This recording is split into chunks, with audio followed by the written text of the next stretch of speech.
सुप्रभात।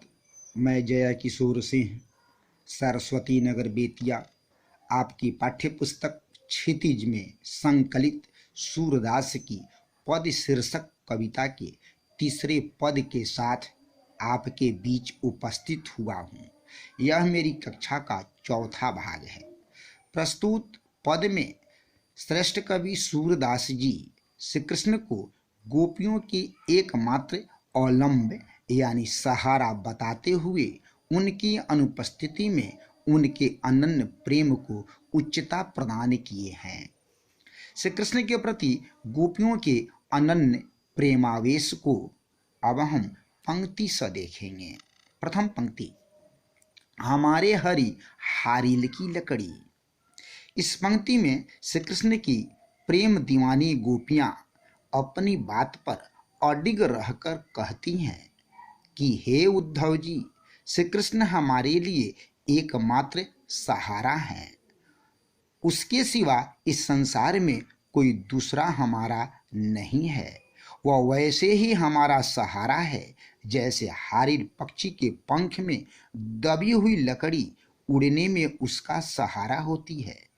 वास्तव में प्रेमी युगल एक दूसरे को अपने जीवन का एकमात्र आधार मानते हैं और इसी कारण वे अमर होते हैं।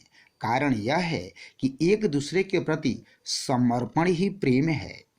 एक दूसरे की रक्षा और मनोकामना को पूर्ण करना ही प्रेम है। प्रेम की पहली शर्त यही है कि प्रेमी और प्रेमिका अपनी चिंता न करके अपनी जोड़ी की चिंता सदैव करते रहते हैं। इस पंक्ति का भाव यह है कि गोपियां अपने आप को श्री कृष्ण को समर्पित कर चुकी हैं। उन्हें श्री कृष्ण के अलावा कुछ नहीं सूझता एवं दिखता है। दूसरी पंक्ति में श्री कृष्ण की प्रेम दीवानी गोपियां कन्हैया को अपने मन में बसाने की बात कहती हुई गाई हैं। मन क्रम वचन नंद नंदन उर यह दृढ़ करी पकड़ी। इस पंक्ति में श्री कृष्ण को अपना सर्वस्व मानने वाली गोपियां कही हैं कि हे उद्धव जी, हम गोपियों ने कन्हैया को मनसा वाचा कर्मणा इन तीनों दृष्टियों से अपने दिल में मजबूती से कसकर पकड़कर बसा लिया है। वह चाहकर भी हमारे हृदय से निकल नहीं सकता है।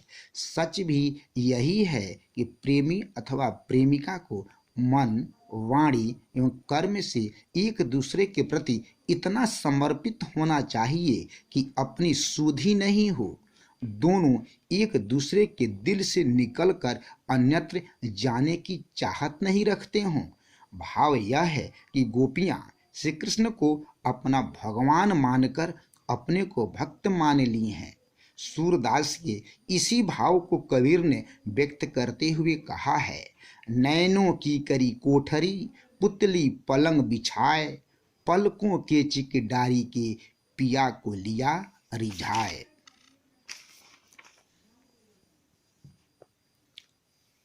तीसरी पंक्ति में प्रेम के ज्वर में उबलती गोपियां अपने समर्पण को बखानती हुई गाई हैं। जागत सोवत स्वप्न दिवस निसी कान्ह कान्ह जकरी।